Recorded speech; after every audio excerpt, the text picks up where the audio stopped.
9 months, 50 episodes, and over 1,000 days in my hardcore world, I think it's time we take a minute to look back at all the progress we've made in all this time. So in today's episode, we're going to be taking a look at every single build I've done in this world, from the farms to the real builds to anything like terrain. So stick around if you want to get caught up on all the progress we've made over the past 9 months. So enough of explaining all of this, let's actually get right into it. The first thing we're looking at is actually my first starter house, and it wasn't actually built up here on the mountain. It was actually built down there where that new village has been constructed. But because my plan for the port village was down there originally, I had to shift up our original house just to keep a little bit of a memory of how I started in this world. Now, it's not the best build. It was kind of the first build I did in survival mode, I guess hardcore mode if you want to be technical, but it was the first one I did without kind of planning in creative like for most of the builds in this world. It's nothing too fancy, not even actually finished. The back is actually kind of open here because I had planned to add more things onto the back eventually, but I got distracted and wanted to make more and more progress, which brings us to our next build. My second starter house. This was a build I did in a creative build series I did a long time ago called Book to Block, and I just took this house, redecorated it, kind of changed out the block type. I used a bit more of the oak wood because that's what I had available in this world. And I built up this nice little house, a little bit of a pond where I would gather all of my sugarcane before I had a proper farm for it. And even this house isn't even fully decorated. We've got our bodyguard in here, but look at the interiors. Recently I emptied out all the storage so I could bring it back to my proper base, but I never actually finished this. So that's something we're gonna have to look at, is my inability to finish interiors of bases. Maybe someday we'll do a full episode doing interiors of basically every base in my world. This is also where I had my first food farms. Originally, I had my cows in here, and I had my chickens, which actually are still running. I've had to empty this out a bunch because it was creating a lot of lag from dropped entities. But we had a lot of fun in here. This was my original super smelter, but I disassembled it to bring it back to my new base. So let's go take a look at my first proper base that I put a lot of detail and time into. So when I finally moved out of my 2 starter houses, we made our way onto our first mega base, the Spire. This was a huge build that took many episodes just to gather all the resources because of how many there actually are. A lot of it is deep slate, so I spent a lot of times in my deep slate mines. And we got this whole thing built up quite a while ago, and it's been standing true as a kind of landmark to this whole area. So if I'm ever flying past and I can't find my way home, this thing goes all the way to world build height. Doesn't really help that it's already on a mountain. It made it a little difficult when I first built it, because up at the top, when I first designed this top piece here, the build height was actually down here on the build, so I actually had to lower this entire top bit. I built basically the whole thing up, and then I had to destroy this entire roof piece just because it was a couple blocks off. So these pillars are actually shorter than they used to be. There used to be much more space in between, but I didn't calculate for how tall this mountain actually was that it's sitting on. Now here on the first floor was my storage room, and I say was because I'm getting ready to rebuild it. That'll be coming pretty soon, maybe even in the next episode. When the first time the Copper Golems came out, I was really excited to try out some sorting systems. But as you can see here, I never even hooked up the input to this chest. So these are just dumping grounds for all my items, and I had just been manually sorting everything out myself. So I've designed a new one, and it's going to be fully automatic, so I'll never have to search through these chests to find where to put things. Everything will be nice and easy to place in an input chest, and then the output chest will actually be kind of useful and not just drop off for excess things that I haven't found a place for yet. Now for the rest of the floors of this tower, as well as basically everything else I've been built in this world, you're going to notice a theme pretty quickly is I don't do interiors that well. It's something I want to work on, but I've been just so excited getting all these builds up and then moving on to the next project. I haven't kind of done too much internals, like here on my super smelter floor.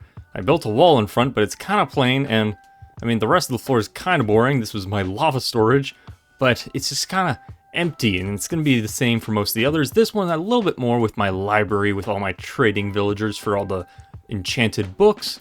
I sort of started filling it up with extra ones, my enchanting table, but everything's kind of just out in the open, not a lot of detail. It could use some work, I admit that.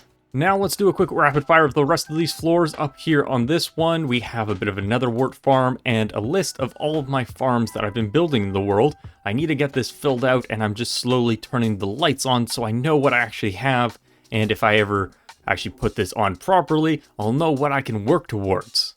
This floor used to be all the animals, but now it's basically just my sheep farm. I don't really need a cow farm. That's an interesting abomination we've got here. But just basically, it's just the sheep farm. I kind of took down my bee farm. I had a couple other things I want to think in here. I can tell by the honeycomb I have here, but I built an entire farm. We'll have a look at that in a little bit. Next floor up is my agricultural. So we have sugarcane and cactus, a mud farm, just because that's where it fit in. I've got my 2 villager farming, so a wheat farm, and that's supposed to be a carrot farm, but somehow he got his hand on wheat and he's repopulated it with just wheat. I need to fix that if I want to get my carrot supply back up, because as you can see, I'm running low on golden carrots. And then a small little bamboo farm. On to the next floor, I've got some dye farms up here from when I needed every single piece of dye. This looks like it's malfunctioning a little bit.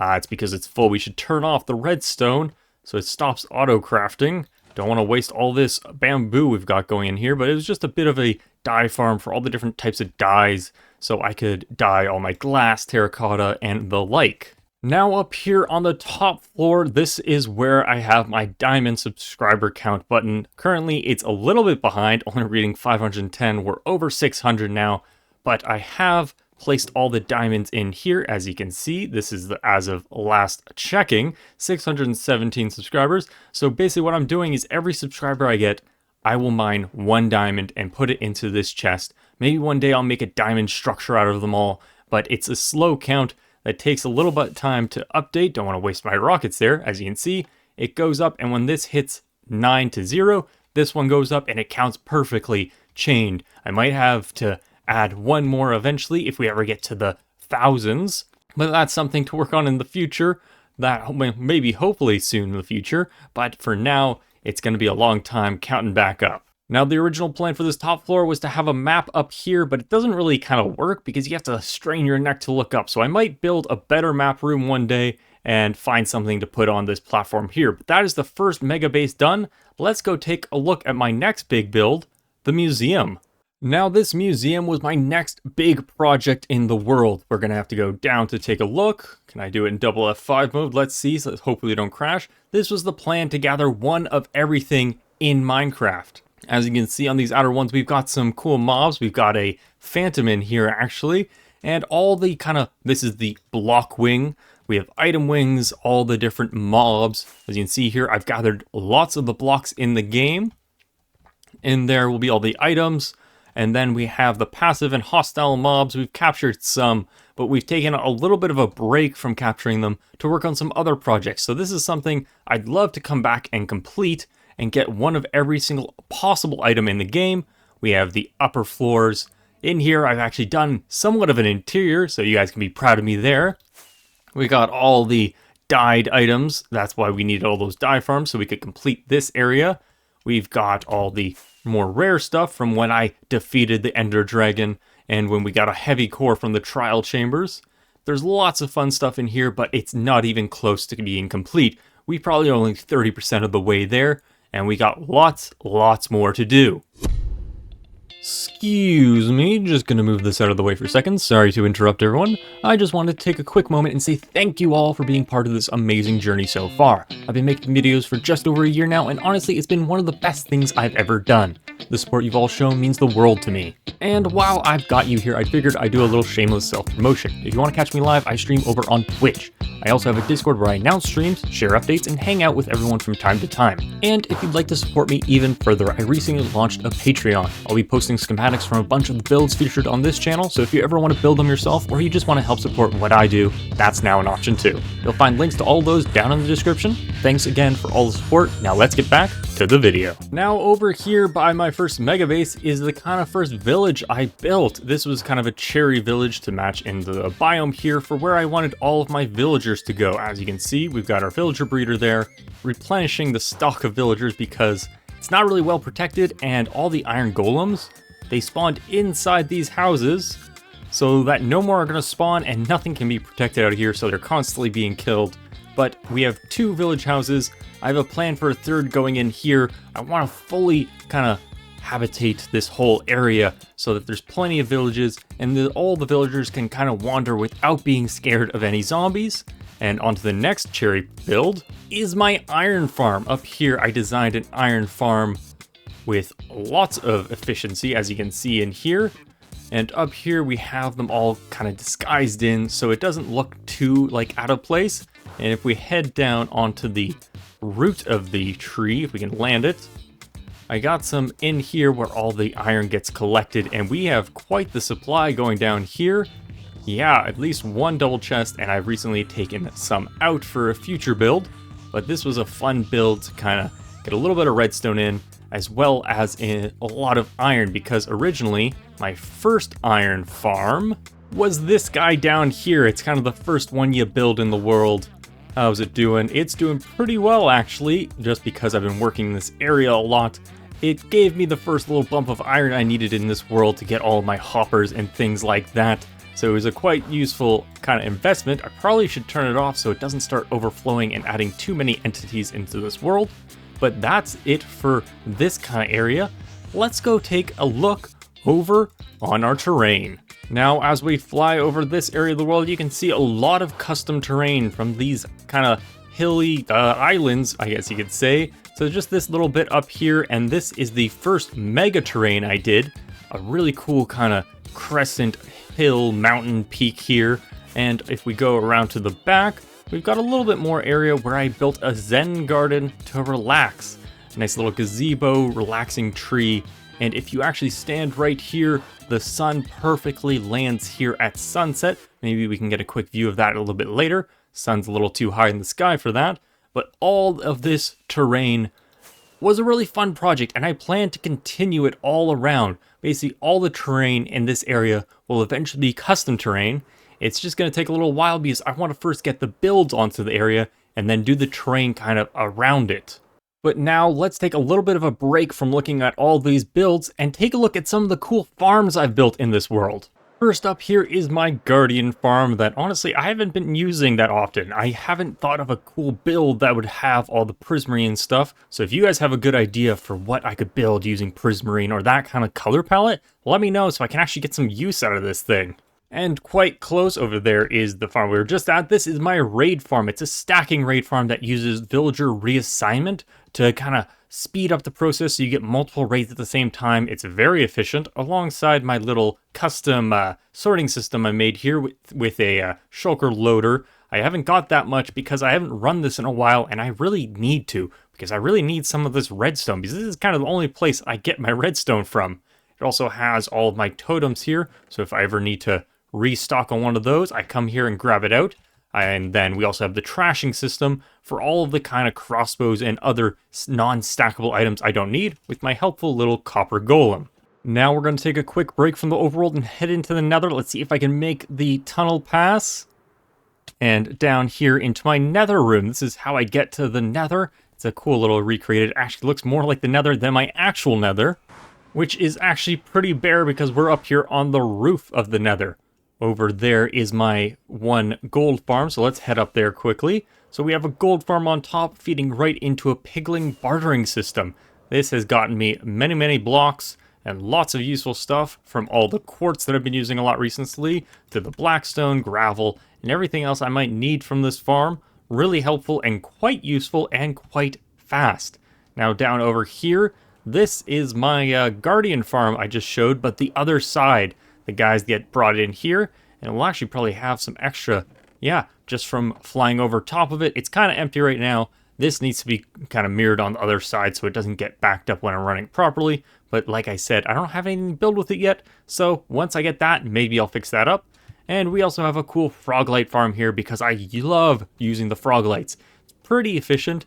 I haven't really AFK'd it because I kind of built up a good storage amount of it, but it's pretty cool. Got these frogs in here working overtime. And when talking about farms, I definitely can't leave out my industrial district over here. Kind of a steampunk futuristic copper vibe I'm going for, and it's the plan to use this entire island on all these mega farms I have. First up is my rocket factory. We head in the front door. We got a massive factory with a creeper farm. Let's turn on the light so we can actually see through. Great creeper farm that is actually working right now, as you can see, even if I'm not in my AFK spot. And we have our sugarcane farms working overtime, and it all comes over here to an auto crafter. Right now it's empty. If I flip this switch, it's going to start crafting me rockets. I've been slowly gathering up some, so whenever I need more, just a nice little system, backdoor entrance over here, that's going to auto craft them into the rockets from the sugarcane into paper, and then the gunpowder. Don't have a lot right now because I turned a lot into TNT for some mining. Again, the internals are a little bit kind of facade-like. As you can see, even these front little windows aren't even kind of built over. It's something I need to work on. But let's head over to the next factory, my honey farm. Now, using all of this copper, I needed a lot of honey to wax all the blocks. So let's head in real quick. So we have both the honeycombs and the honey bottles turning into plenty of these honey blocks with so many bees. And I mean, look at this. This is like to the max. As you can see, I don't even have enough bottles to fill this up properly, so it's not really working the best.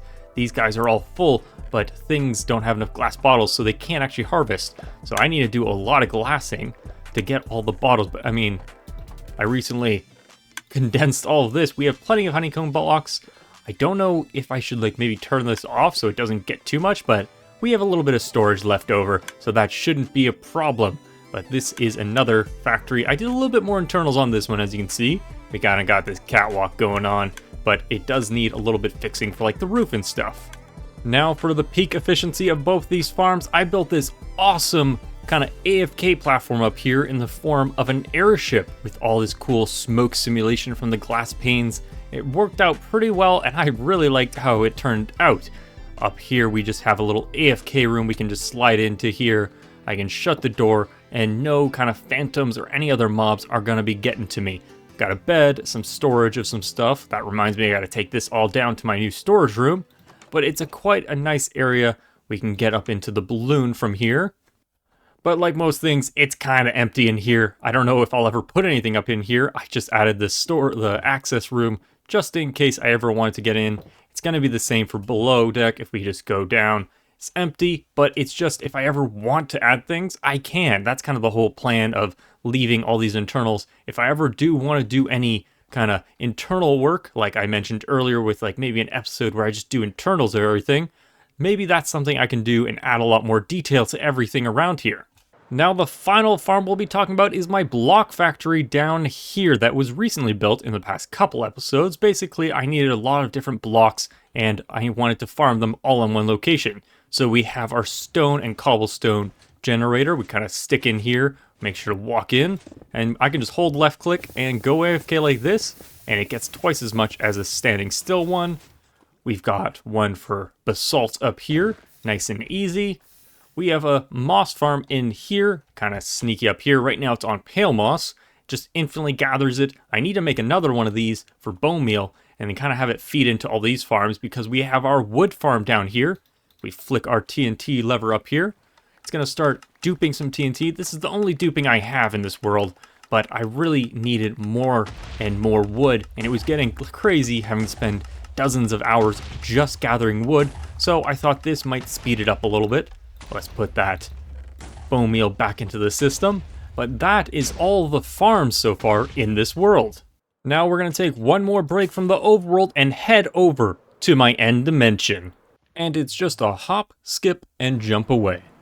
And here we are. You saw quickly in the opening shot my whole end dimension. It's probably better if we free cam this so we can see the kind of scale of it. Now this is from a game called StarCraft I used to play as a kid, and it is one of the Nexus builds, kind of like a home base, and I thought it would work perfectly for the kind of theme I wanted for my end, which is kind of like a futuristic sci-fi feel. And it worked really well with the main thing being on the island, and then each of the end gateways being in one of these pylons here. So it's easy to access, got rid of all the kind of bedrock that was around it, and it worked really well. A couple more farms, I guess, I could have mentioned earlier. We've got a shulker farm here that's getting me all my storage, and over here is just my quick XP farm, which desperately needs to be upgraded. We also have a little bit of redstone popped up in here with a little door up in here. Let's free, like a little bit more brightness up in here. And again, like I mentioned earlier, interiors, not really my thing. We've got a chorus fruit farm there, kind of lazily put in. Bit of storage from when I built this thing, because this was a massive pain to build. I planned building it with just the yellow terracotta. Then I used Axiom's kind of melting of what color works well with it, and did a little bit of noise painting. And it was these honey blocks, which is another reason why I need that honey farm. And the most painful thing, raw gold blocks. Now these are not obtainable from any farm. It's only from the ore. I got a bunch of, don't have anything to show for it, but these things take 9 raw gold to every single block. And I used approximately 10,000 blocks. So that's about 100, no, it was 11,000 blocks, 100,000 raw gold. I spent 2 months in the mines gathering gold for this build. And I mean, it looks great, but I don't know if I ever want to do that again. Now back to the overworld for the last couple of builds. Over here is my kind of farming area. I had a really cool idea for when the update of the baby mobs came out with the golden dandelion. As you can come in here, you can see I've got a bunch of baby mobs kind of wandering around with their parents. I originally just planned to have just the babies, but I thought might as well bring all the adults with it too and build a cool farm up here. This was the first build, that's why it's in a different style. It was when I first got the sniffers, and this was kind of a sniffer farm, nice and easy, getting me all these pitcher pods and torchflower seeds. Plus, it also has a place for the baby in here. I might eventually flip this over to the cool red barn status, but everything in here needs a lot more detail. Like I mentioned in a previous episode, right now it's just building, wall, building. I need a lot more mini detail, which is what I came up with when I started this new style of my port village. This, as in the last episode I mentioned, has been planned for 9 months. Basically, from when I started and spawned into the world over there, and when I first built my first house, which was somewhere in the mix of these houses, I thought a port village would work great here. It's got great access to the sea. It's kind of a little alcove, perfect for ships and all that kind of stuff. So my plan was to have a port village, but I got distracted on massive builds, other things like completing the game like that, and all that kind of stuff. I kind of got wrapped up, and eventually, most recently in the past couple weeks, we finally got started on this village. Now, it couldn't be a village without all these boats, because it's the port village. The whole kind of lore behind it is all these kind of villagers, and down here, my ship crew of pillagers. I kind of got these guys, got rid of their bows, and these guys are the kind of, not pirates, but the sailors that come and deliver the supplies. They came along and saw this massive tree I built. This was originally for my Christmas tree when I made my Christmas episode. Built a huge tree, and then I just took the decorations off, and now it's a landmark for this area. They thought it was a great idea to kind of park their ships here and populate the area. Now, as you can see, it's still under construction. We're missing parts of the wall, and these walls need to be turned into walls instead of full blocks. Get a little bit more depth in the build, but it just takes such a long time to break all these blocks. We've got another ship I recently put in here, along with the dock where all the kind of things are being unloaded and brought into. Eventually, a market will be here, and maybe some other things in these builds. Now, if we head up these steps, we're into the town. Right now, these are just facades for how I kind of planned all of these builds. You can kind of see the idea. It kind of gets pasted over just to create so it's not the same like amount of blocks distance, and it looks a lot different, like a different building style for each area. We got a bunch of these cool houses. This will be eventually removed, and some more houses put here, and we kind of made this the centerpiece of the village with a nice little kind of ring. Still somehow hasn't, maybe it needs a little bit of light to grow these guys up. It's taken a long time for that grass to grow. But over here we have a village, and again, as per usual, the insides are empty. Now I do have floors, but right now these are all empty because I haven't thought of what I want to put in each of these houses. The plan was to have like the bottom floors to be shops and the top floors to be living areas, and to have just all the different things, bakers, maybe have a blacksmith in here, all sorts of fun things. But I need your guys' help to kind of come up with more ideas, and maybe you can even pick one. I don't know how you'll be able to describe it, maybe just in relation to different things, or maybe I'll number these eventually and you guys can pick what each one should be. But they're all kind of similar in style, freestyled for the roofs. Got a lot of practice in on that because that's something I'm not the best at, but practice makes perfect. If you thought all these builds were cool and you want to see more like them, please leave a like and subscribe for more coming soon, and maybe suggest some things you think this world could use to get an upgrade. And that is my world of over 1,000 days in this hardcore world, and it's not stopping anytime soon. Lots more to do, lots more to plan. I didn't show off everything in this episode, so if you want to get details on maybe things that you saw but I didn't explain, check out the rest of the videos because I have plenty of them to go through.